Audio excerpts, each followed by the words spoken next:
Alright, we are currently in the midst of an information war, and I'd like to say that America as a whole is losing. If you've been watching my show for a while now, you know that I relentlessly talk about the perversion of right-wing news, or the right-wing ecosystem, but it's not even that. Russian disinformation has successfully seeped into the mainstream so much that we have people like Vivek Ramaswamy spewing Russian talking points, people like Elon Musk spewing Russian talking points verbatim on a platform that he owns. And we'll get to the information war in 1 second, but the broader point here is people were so uninformed when they went to vote that on November 7th, the day after the election, the day that Trump won, or the morning after Trump won, people were searching Trump tariffs, Trump tax plan, Trump deportation, Trump abortion ban, and all of these spiked on Google results the day after the election. If you see at the bottom where my cursor is, November 4th happens, then November 5th happens, and on November 6th, around that time, people then begin searching Trump abortion ban, what are tariffs, at a 5 to 6 times higher rate. And my broader point here is to move back to the information war. We are losing this information war. People were gaslit into thinking that Donald Trump's policies relating to tariffing exports from China, relating to ending the war within 24 hours of becoming the president-elect, which it's been more than 24 hours, not a single war has been ended. Trump is not going to be able to end these wars with a stroke of a pen. All of these things were burned to the minds of American people through Twitter. And what I want to do today is I want to break down some of this disinformation, because in order to win in this information war, we need to be pushing back. We need to be firing back. Sorry if the analogy is a little bit violent, but we need to be firing back with facts. So what I'd like to do is, this tweet just went viral today. And stick with me for just 1 second, because this is important. This tweet contains lie after lie after lie. It also just distorts real facts to make them seem more favorable towards Donald Trump only 2 days after he became the president-elect. And the worst part is, I mean, the last time I refreshed, this tweet had 70,000 likes. Now it has 100,000 likes and 5 million views. So going back to my point, we are fighting an information war, and right now it is happening a lot of the times on Twitter or on X. So we need to be pushing back on all of these lies relentlessly, or else we're going to be underwater. We're going to be underwater. So make sure you drop a like, subscribe to be a part of this new resistance, and let's jump in. This reads, Trump is president-elect for 2 days. And I do want to say, everything I'm about to read is either a distortion of the truth or a lie. For example, let's read this first one. Stock market hits record highs. Really? Really? The stock market has been hitting record highs throughout all of Biden's presidency. I mean, let's see. He took office in January of 2021. Let's go back to around January of 2021. Boom. All-time highs. All-time highs. Little dip. All-time highs. And then the stock market dipped or stagnated for a while. Folks, this is normal. The stock market doesn't always go straight up. Sometimes it has to chill out or dip. We also got bad inflation news, and boom. October 2023, this is over a year ago, back to all-time highs, all-time highs. If you can follow my cursor right here, you'll see that we're hitting all-time highs. Even 2 weeks ago, we were hitting all-time highs if you're following my cursor. And then, when Trump becomes the president-elect, we go up like 2%, and people are saying this is the Trump boom. It's a new golden era. Come on, that is complete dishonesty, and I have proven it by showing you this chart right here. So, we can immediately scratch that one off the list. She then says, migrant caravan at our border dissolves. Again, this is such a slippery use of wording. Literally 4 or 5 people decided to turn back because they didn't want to risk getting stuck at the border like people did during Trump's first term. But if you want to talk about the actual numbers, ever since July, the immigrant arrests at the border have been lower than Trump's last month in office, which means the encounters are lower. People are trying to get over here at lower rates. Illegal entry based on border arrests was lower in July 2024 than during Donald Trump's last month in office. In fact, if you look at the numbers since July, border arrests, border crossings, border apprehensions have objectively either matched or been lower than where Trump was during his first term. So going back to this tweet, the idea that migrant caravans at our border are starting to dissolve en masse, they're going back, it's over. The problem is not over, and Trump is not going to fix it in the same way that this next one really pisses me off. It's such a distortion of truth. It's such a lie. It says Hamas calls for an end to war, and they've all been referring to this one Newsweek article that is total clickbait. It says Hamas calls for immediate end to war after Trump election win. But the thing is, Hamas has been calling for an end to the war every single week since the war started. It is a strategic way to make it seem like Trump is taking a win. Let me read this. Quote, The election of Trump as the 47th president is a private matter for Americans, said the Hamas Political Bureau.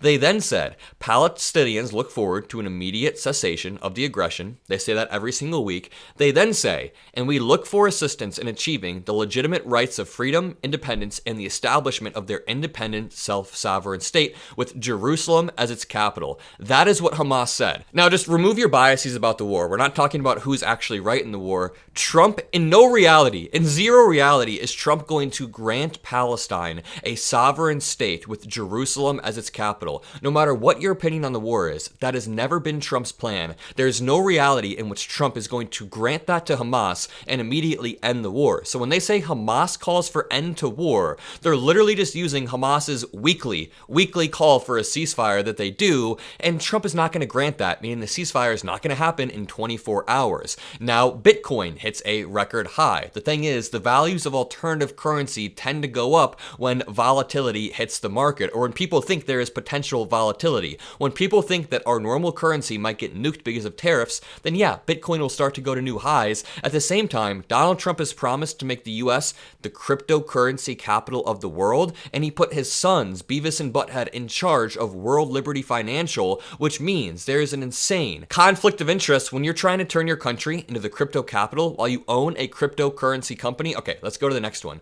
But after Bitcoin hits record high, we have Putin ready to end Ukraine war. No way these people are so easy at being manipulated. Putin has been calling for an end to the war since day one, but he uses slippery language. When he says we are going to end the war, he means that they get to retain any territory that they have captured. They get to keep large parts of Ukraine, and effectively, it's just kicking the can down the road to another administration. So, in 2014, Putin invaded Crimea. He actually got a little bit of a win with Crimea, but he knew that he couldn't keep going, so he stopped the war in 2014. He stopped it. Less than a decade later, in 2022, he regrouped and he reinvaded. He went further. Now, the thing is, if Donald Trump says Putin will just end the war, gets to just keep what he has, Putin will then relaunch the invasion down the road. But the scary thing is, Trump, MAGA, people on Twitter will be spinning this as a massive win. And what did I say at the beginning of this video? We are fighting an information war, and we need to be pushing back. If this happened, and if Elon Musk began to relentlessly push on Twitter, push via the algorithm,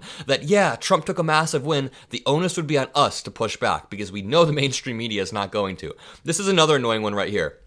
Qatar kicks out Hamas leaders. They are saying that because of Donald Trump, Qatar is kicking out Hamas. Dude, the Biden administration has been working on this for months. The Biden administration has been trying to get this done for months now. You cannot just take credit after months of hard work. Read this article. At U.S. behest, Qatar has ordered Hamas to leave Doha via Biden officials. Washington concluded terror group's presence in Qatar is no longer beneficial. I mean, Trump's not even in Washington. Trump has no control over Washington. Following a request by the U.S. from the Biden administration, Qatar told Hamas over a week ago that it must close its diplomatic office in Doha, senior Biden administration officials told the Times of Israel. The Biden administration has been working on this for months. We can go back and find articles of the Biden admin working hard on this. They sometimes do 8 to 12-hour negotiations, and the fact that Liz Wheeler, whoever Liz Wheeler is going to come on Twitter and say Qatar just kicked out Hamas leaders because of Biden, that is absolutely disgusting. I'm going to highlight that just because it's extra disgusting. This one is the real kicker. They then say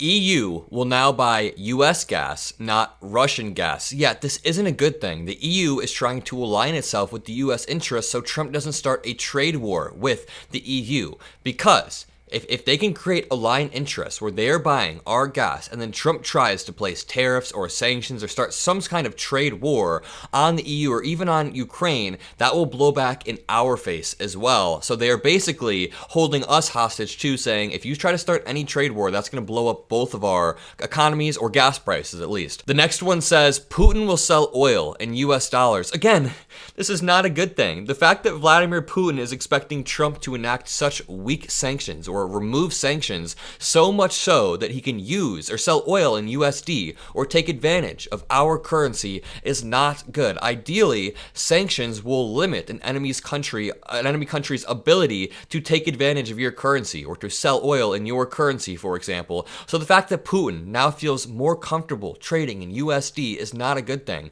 Zelensky phones Trump and Elon. Yeah, no shit the president-elect is going to call Zelensky. That is normal. No matter who would have won, Zelensky would would have hopped on the phone and chatted with them. It's almost even more scary, the fact that Elon Musk was a part of this phone call, because I have a few thought processes here. Number one, the fact that Elon Musk essentially bought access to the highest level phone calls in the world is scary. Republicans will always say, oh, billionaire George Soros is influencing our politics. He wants to put a chip in people's brains and he's trying to influence Facebook.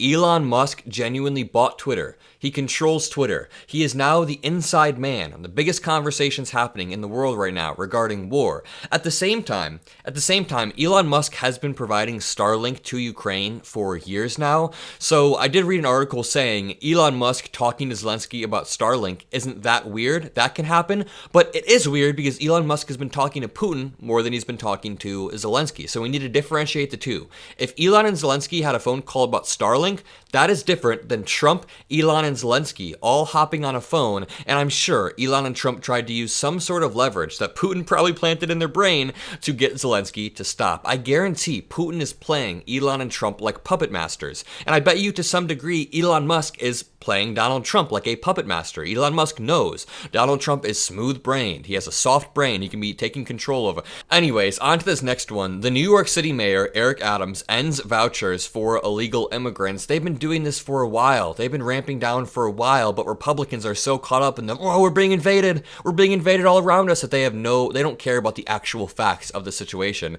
They don't care about the fact that even since July, immigrant arrests have been lower than under Trump's administration. But yes, even with all that being said, after taking such a massive loss, I think the least that we can admit is that Biden did F up the immigration problem for a few years.